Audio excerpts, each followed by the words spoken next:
आप सब लोगों को मेरा नमस्कार, सत श्री अकाल, सबको मेरा प्रणाम। आज से 5 साल पहले पंजाब के लोगों ने बड़ी उम्मीद करके कांग्रेस पार्टी की सरकार बनाई थी, लेकिन आज कुछ सरकार नाम का कुछ दिखाई नहीं दे रहा। इन लोगों ने सरकार का तमाशा बना दिया है। सत्ता की गंदी लड़ाई चल रही है। हर उनका नेता सीएम बनना चाह रहा है। आपस में इतनी जबरदस्त लड़ाई चल रही है कि सरकार बिल्कुल गायब है। लोगों को समझ नहीं आ रहा कि हम अपनी समस्याएं लेके किसके पास जाएं। तो एक तरफ जहां सत्ता की गंदी लड़ाई चल रही है, दूसरी पार्टियों में भ्रष्टाचार और सत्ता का गंदा नाच चल रहा है।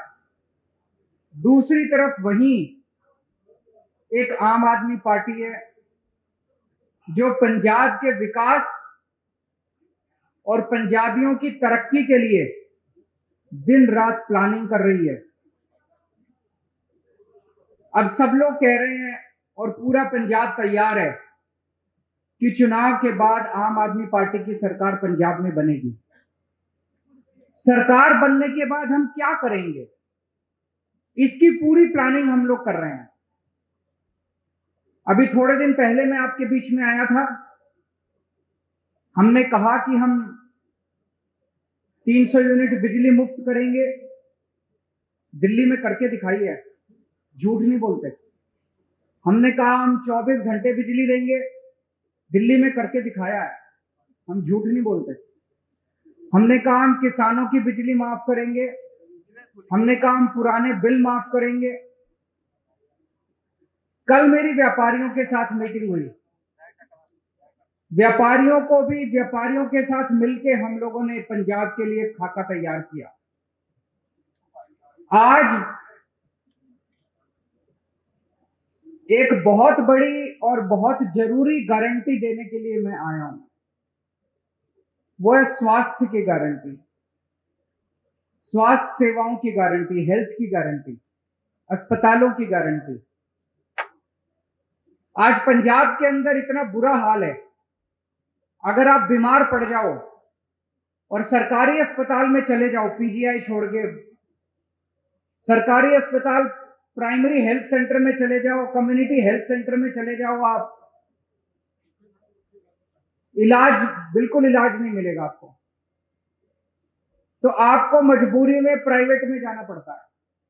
जिसके पास भी बेचारे के पास 2 पैसे हैं वो प्राइवेट में जाता है, और जब प्राइवेट में जाता है वहां पे बुरी तरह से लूट मची हुई है प्राइवेट अस्पतालों के अंदर। सरकारी अस्पताल में जाओ, वहां ना डॉक्टर मिलेगा, ना नर्स मिलेगी, ना दवाइयां मिलेगी, ना मशीनें काम कर रही हैं, दवाइयों की खिड़की खुलती नहीं है। आज से 7 साल पहले जब हमने दिल्ली में सरकार संभाली थी, दिल्ली में भी यही हाल था। सरकारी अस्पतालों का बहुत बुरा हाल था। सरकारी अस्पतालों में बहुत बुरा इलाज था। 5 साल 7 साल के अंदर हमने दिल्ली के पूरे अस्पतालों, सरकारी अस्पतालों की दशा बदली है। आज पंजाब के लोगों को, उनके परिवार के सदस्यों के स्वास्थ्य के लिए मैं 6 गारंटी दे रहा हूं। 6 गारंटी। पहली गारंटी, पंजाब के हर बंदे को मुफ्त और अच्छा इलाज मुहैया कराया जाएगा। ये मेरी गारंटी है, ये मेरा वादा है। मैंने 2 बातें कही है, मुफ्त और अच्छा। अगर मुफ्त कहो तो लोगों को लगता है कि मुफ्त चीज तो बेकार होती है। हमारा ये मानना है कि भगवान ने जितनी मुफ्त चीजें दी है वो सारी हवा मुफ्त दी है, हवा के बिना आप 1 मिनट नहीं रह सकते। हमारा मानना है कि जो मुफ्त चीजें हैं वो बहुत अच्छी होती हैं और उनको अच्छा करके दिखाएंगे। तो मुफ्त और अच्छा इलाज ऐसा कि आप प्राइवेट अस्पताल की तर्ज पे आपको इलाज मिलेगा। दूसरी गारंटी, सारी दवाइयां, सारे टेस्ट, सारा इलाज, सारा ऑपरेशन, सब कुछ मुफ्त होगा। दिल्ली में करके दिखाया। दिल्ली में अच्छा इलाज भी दे रहे हैं, मुफ्त इलाज भी दे रहे हैं। और आप सरकारी अस्पताल में चले जाओ, महंगी से महंगी दवाई, अगर कोई इंजेक्शन आपका 10,000 रुपए का भी आता है, मुफ्त मिलता है आपको दिल्ली के सरकारी अस्पताल के अंदर। आज पंजाब के अंदर अगर आप किसी सरकारी अस्पताल में जाओ, दवाइयां मिलती हैं? नहीं मिलती। डॉक्टर एक पर्ची पे लिख देता है, कहते हैं बाहर से ले लेना दवाई। दवाइयों की खिड़की खुलती नहीं है। आम आदमी पार्टी की सरकार बनने के बाद हर सरकारी अस्पताल के अंदर सारी दवाइयां मिलेंगी, दवाइयों की खिड़की खुलेगी। हम इंश्योर करेंगे कि सारी दवाइयां मिलनी चाहिए। आज पंजाब के सरकारी अस्पतालों के अंदर कोई मशीन काम नहीं करती, एक्सरे की मशीन काम नहीं करती, या तो मशीनें है ही नहीं, और या मशीनें काम नहीं करती, या मशीनें चलाने वाले नहीं है। दिल्ली में भी यही हाल था। आज दिल्ली के अंदर सारी मशीनें हैं, मशीनें काम करती हैं और मशीन चलाने वाले भी हैं। पंजाब के भी सारे अस्पतालों के अंदर दवाइयां भी फ्री मिलेंगी, सारी मशीनें भी चालू होंगी। मशीनें होंगी और मशीनें चालू होंगी। अगर किसी का 10 लाख का, 15 लाख का, 20 लाख का भी ऑपरेशन है, सरकारी अस्पताल के अंदर वो फ्री किया जाएगा। भगवान ना करे आपके घर में कोई बीमार हो, लेकिन अगर आपके घर में कोई बीमार होता है तो अब उसके इलाज के खर्चे की आपको चिंता करने की जरूरत नहीं है। उसके अच्छे इलाज की अब आपको पंजाब में चिंता करने की जरूरत नहीं पड़ेगी। अभी बहुत सारे लोग पंजाब से दिल्ली जाते हैं इलाज कराने के लिए, उनका भी इलाज मुफ्त होता है दिल्ली के अंदर। लेकिन अब आपको पंजाब से दिल्ली जाने की जरूरत नहीं पड़ेगी, पंजाब के अंदर आपका अच्छा इलाज होगा। ये हमारी दूसरी गारंटी है। तीसरी गारंटी, हर पंजाब के व्यक्ति को एक हेल्थ कार्ड जारी किया जाएगा। उस हेल्थ कार्ड के अंदर उसकी सारी जानकारी होगी, उसका एक्सरे, उसकी एमआरआई रिपोर्ट, उसको इतनी सारी रिपोर्ट लेके घूमने की जरूरत नहीं है, सारी कंप्यूटर पे होगी। वो बस अपना एक हेल्थ कार्ड लेके, हर आदमी, आपके परिवार में एक बच्चा है उसका अलग हेल्थ कार्ड होगा, आपका माँ है उसका अलग हेल्थ कार्ड होगा, पिताजी का अलग हेल्थ, हर एक बंदे को एक हेल्थ कार्ड जारी किया जाएगा। जिसके पास हेल्थ कार्ड होगा उसको अच्छे से अच्छा इलाज मुहैया कराने की जिम्मेदारी पंजाब सरकार की होगी। और सबसे शानदार, पूरे कंप्यूटराइज करेंगे सारे सिस्टम को जैसे दिल्ली के अंदर कर रहे हैं, और उसके अंदर आपका हेल्थ कार्ड, आपका सारा डेटा कंप्यूटर पे होगा। चौथी चीज, दिल्ली में हमने मोहल्ला क्लिनिक खोले हैं। मोहल्ला क्लिनिक की चर्चा पूरी दुनिया के अंदर हो रही है। स्वीडन के मुख्यमंत्री हमारा मोहल्ला क्लिनिक देखने के लिए आए, यूनाइटेड नेशंस के सेक्रेटरी जनरल हमारा मोहल्ला क्लिनिक देखने आए। उस किस्म का मोहल्ला क्लिनिक अब पंजाब के हर पिंड में खोला जाएगा, पिंड क्लिनिक बनाया जाएगा। शहरों में हर वार्ड के अंदर एक अलग क्लिनिक बनाया जाएगा। 16,000 मोहल्ला क्लिनिक, पिंड क्लिनिक और वार्ड क्लिनिक, 16,000 क्लिनिक खोले जाएंगे पंजाब के अंदर। इस क्लिनिक में क्या होता है, मान लीजिए आपको खांसी हो गई, जुकाम हो गई, थोड़ा बुखार हो गया, तो आपको पीजीआई जाने की जरूरत नहीं है, प्राइमरी हेल्थ सेंटर खुलते नहीं है। मोहल्ला क्लिनिक के अंदर आपको ये सारी रोजमर्रा की बीमारियों का इलाज, वहां पे आपके पिंड में मोहल्ला क्लिनिक होगा, वहां चले जाओ, वहां पे आपको इलाज मिलेगा। पांचवी गारंटी, जितने सरकारी अस्पताल हैं बड़े बड़े पंजाब के अंदर, उन सारे अस्पतालों को ठीक किया जाएगा। दिल्ली में भी अस्पतालों की बुरी हालत थी, सारे अस्पताल हमने एयर कंडीशन कर दिया। आप जाके देखो दिल्ली सरकार के अस्पताल सेंट्रली एयर कंडीशन है, प्राइवेट अस्पतालों की तरह शानदार। ऐसे ही पंजाब के सारे बड़े सरकारी अस्पतालों को शानदार बनाया जाएगा, अच्छा बनाया जाएगा। वहां दवाइयां मिलेगी, वहां टेस्ट होंगे, वहां सारी मशीनें काम करेंगी और बड़े स्तर के ऊपर नए सरकारी अस्पताल खोले जाएंगे पंजाब के अंदर। और छठी और आखिरी गारंटी, दिल्ली में हमने योजना चालू की है, अगर किसी का एक्सीडेंट हो जाए, हमने ऐलान किया है कि अगर किसी का रोड पे एक्सीडेंट हो जाए, जो उसको देखे उसको अस्पताल में एडमिट करा दो, चाहे बगल में जितना भी बड़े से बड़ा अस्पताल है, महंगे से महंगा अस्पताल है, आदमी की जान बचाना जरूरी है, उसमें जाके उसको एडमिट करा दो, उसका सारा खर्चा दिल्ली सरकार देती है। पंजाब के अंदर भी किसी का भी एक्सीडेंट होगा, रोड एक्सीडेंट किसी का भी होगा, उस रोड एक्सीडेंट के विक्टिम को उसका पूरा का पूरा इलाज पंजाब सरकार कराएगी, उसको अपनी जेब से एक भी पैसा देने की जरूरत नहीं। तो ये 6 गारंटी आज मैं पंजाब के लोगों को दे रहा हूं। मुझे बेहद खुशी है कि इतने मायूसी के माहौल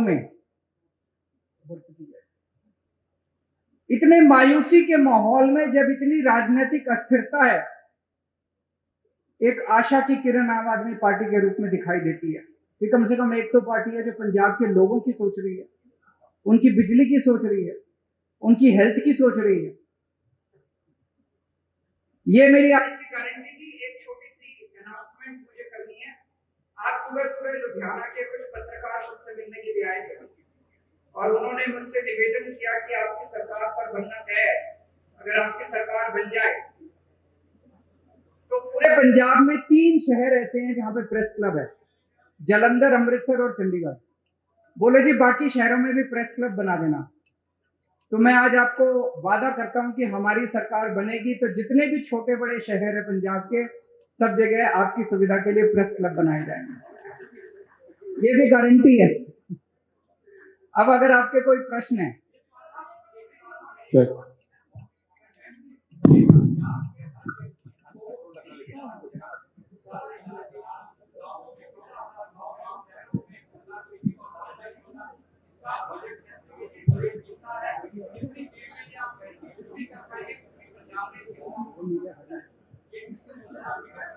मैं आपको इन्होंने बड़ा अच्छा प्रश्न पूछा है, 1 मिनट सुन लीजिएगा। इन्होंने पूछा है कि पैसा कहां से आएगा। मैं आपको एक छोटा उदाहरण देता हूं, उदाहरण से आपको समझ आ जाएगा। जब हमारी दिल्ली में सरकार बनी थी पहली बार, मैं बता दूंगा आपको, सुनिए तो सही। जब हमारी सरकार बनी थी, हमने अपने मैनिफेस्टो में पहली बार भी कहा था कि हम फ्री करेंगे, इलाज फ्री करेंगे। हमने एक फ्लाईओवर बनाया, वजीरपुर फ्लाईओवर। वजीरपुर फ्लाईओवर बनना था 300 करोड़ का और बन गया 150 करोड़ का। वो 150 करोड़ बच गए एक फ्लाईओवर में। फिर मैंने कैबिनेट मीटिंग बुलाई। कैबिनेट मीटिंग में हमने तय किया भाई ये 150 करोड़ रुपया बच गया, इसका क्या करें। तो हमने कहा भाई एस्टीमेट बनाओ कि अगर हमें अपने लोगों की सारी दवाइयां और इलाज फ्री करना हो तो कितना खर्चा आएगा। तो पता चला, अफसरों ने एस्टीमेट लगाया, पता चला 150 करोड़ आएगा। एक फ्लाईओवर के बनाने की बचत में हमने पूरी दिल्ली का सारी दवाइयां और सारा इलाज मुफ्त कर दिया। मैं आपको ये उदाहरण इसलिए दे रहा हूं, ये जो जनता के काम है ना, इन कामों को करने में ज्यादा पैसा नहीं लगता। पैसा तब लगता है जब रिश्वतखोरी में और भ्रष्टाचार में सारा पैसा लूट लिया जाता है। ये जितना मैंने कहा है, ये सारा करने में कोई बहुत ज्यादा पैसा खर्च नहीं होता। जैसे मोहल्ला क्लिनिक का आप एस्टिमेट बना लो, 20 लाख रुपए का एक मोहल्ला क्लिनिक बनता है, 15,000 बनाएंगे, आप देख लो कितने लगेंगे। दवाइयां और इलाज मुफ्त करने में बहुत कम लगेगा। मैंने बताया दिल्ली का 200-250 करोड़ का टोटल पूरी दिल्ली का दवाइयों का बजट आता है, पंजाब का 300-350 करोड़ का हो जाएगा, 400 करोड़ का हो जाएगा। इससे फालतू क्या होगा। तो जो एक चीज मैं आपको कह दूं कि मैं जो कहता हूं सारा होमवर्क करके लाता हूं, इसमें मैं और भी बड़ी बड़ी चीजें कर सकता था। मैं वही चीजें लिख के लाया हूं जो मैंने दिल्ली में करके दिखाई हैं। अब पंजाब में और ज्यादा करेंगे तो दिल्ली वालों को जाके कहेंगे पंजाब में कर दिया, दिल्ली में भी करेंगे। अरविंद जी, अरविंद जी, अरविंद जी इधर this side, Arvind ji this side. Bhagwant ji ਤੁਹਾਡੇ ਨਾਲ ਬੈਠੇ ਆ, सीएम फेस ਦੀ ਘੁੰਡ ਚੁਕਾਈ कदों तक करोगे अरविंद जी? एक मिनट, वो सीएम फेस पूछ रहा हूँ जी, कौन है? दिस साइड भगवंत जी ਤੁਹਾਡੇ ਨਾਲ बैठे है, तो सीएम फेस की ਜਿਹੜੀ ਘੁੰਡ ਚੁਕਾਈ है वो कदों तक करोगे? समय आने पे सीएम फेस की अनाउंसमेंट भी होगी। भगवंत मेरा छोटा भाई है, ये जो आप अखबारों में कुछ छापते रहते हो ना, ऐसा कुछ भी नहीं है। एक मिनट सुन लो, मेरी बात पूरी सुन लो। भगवंत मेरा छोटा भाई है। एक मिनट सुनो तो सही यार, सुन तो लो, बात तो पूरी सुन लो। एक टाइम ऐसा था जब ये लाखों रुपए कमाता था अपना एंटरटेनमेंट शो वगैरह करके। उसने सब कुछ छोड़ दिया पंजाब के लिए। तब तो आम आदमी पार्टी में नहीं आए थे, कोई कैरियर बनेगा कुछ होगा ऐसा कुछ नहीं था। पंजाब के लिए त्याग किया उसने। हमारी पार्टी में कोई भी व्यक्ति, मैंने कई बार बोला है, कोई पद और उसके लिए नहीं आया। सब लोग समाज के लिए और देश के लिए आए हैं। समय आने पे मैंने बार बार बोला है, आपको अच्छा सीएम देंगे, अच्छा फेस देंगे, कोई भी हो सकता है वो। अभी हम इसके बारे में सोच नहीं रहे हैं।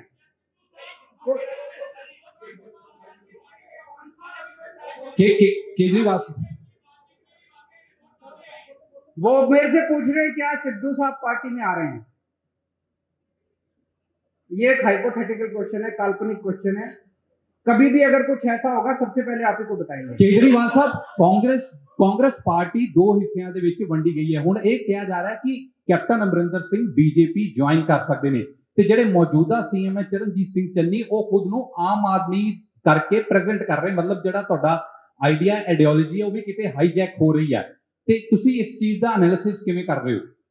वो ये कह रहे हैं, प्रश्न ये है कि भाई चन्नी साहब हमारी नकल कर रहे हैं, यही कह रहे हैं आप?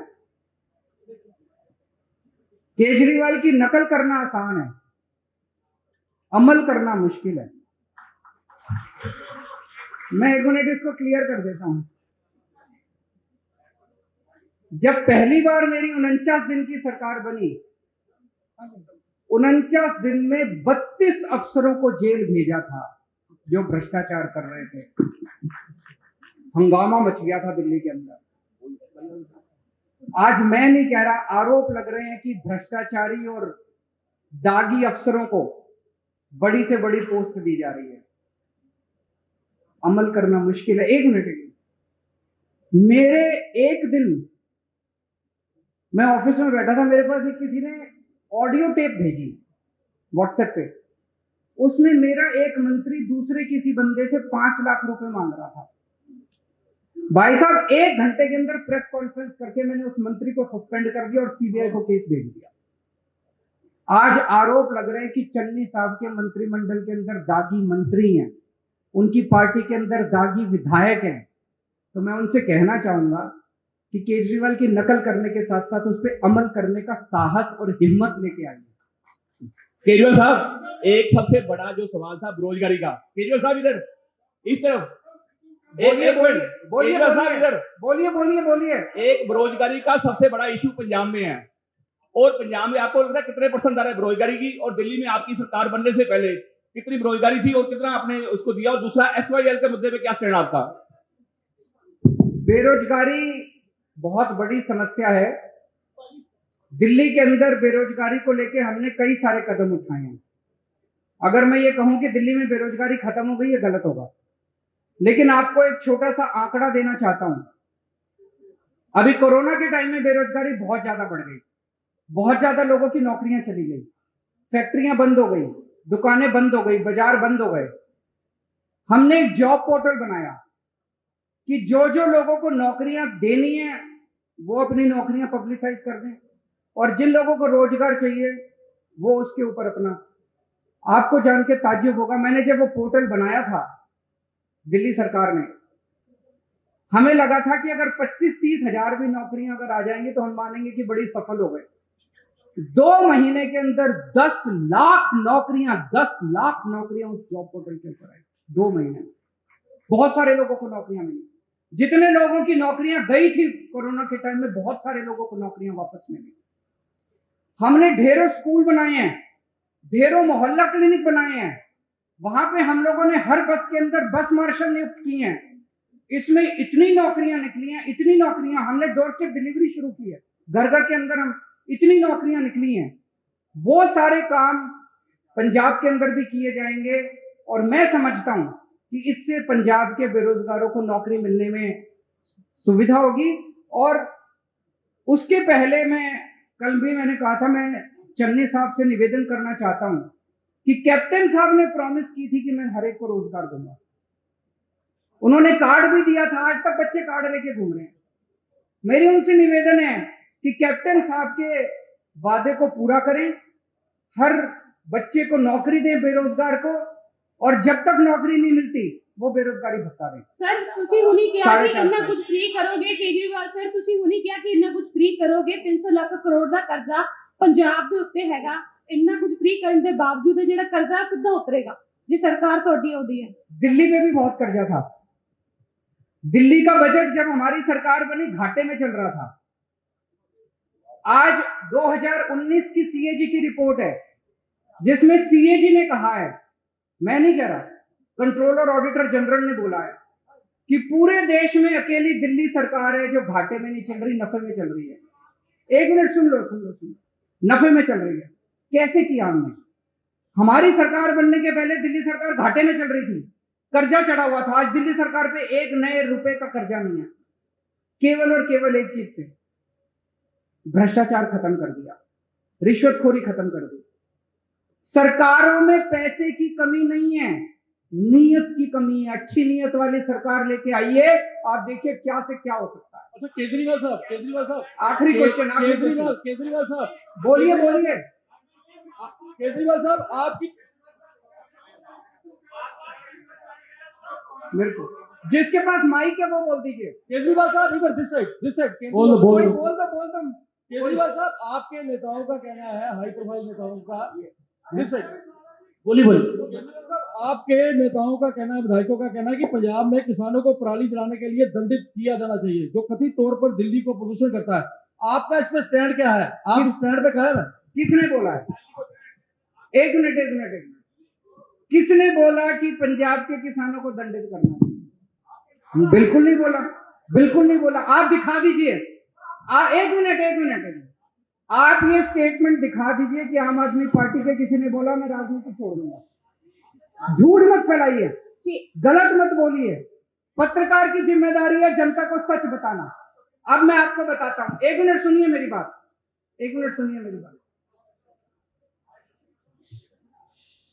पराली को लेकर दिल्ली की सरकार ने समाधान दिया है। हमने एक बायोडिकम्पोजर बनाया है।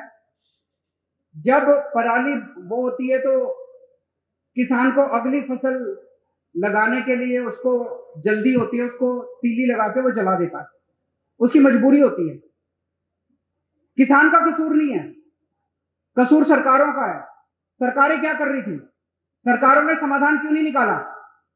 तो हम एक दूसरे के ऊपर आरोप प्रत्यारोप नहीं करना चाहते, वो राजनीति हम नहीं करते, हम समाधान की राजनीति करते हैं। तो दिल्ली सरकार ने अभी एक घोल निकाला है, बहुत सस्ता घोल है। उस घोल को अगर आप पराली के ऊपर छिड़काव कर दो तो 15 दिन के अंदर पराली खाद में बदल जाती है।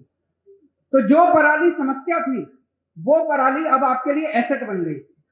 इसको पिछले साल हमने एक्सपेरिमेंट करके देखा, जिसके बड़े शानदार नतीजे आए हैं।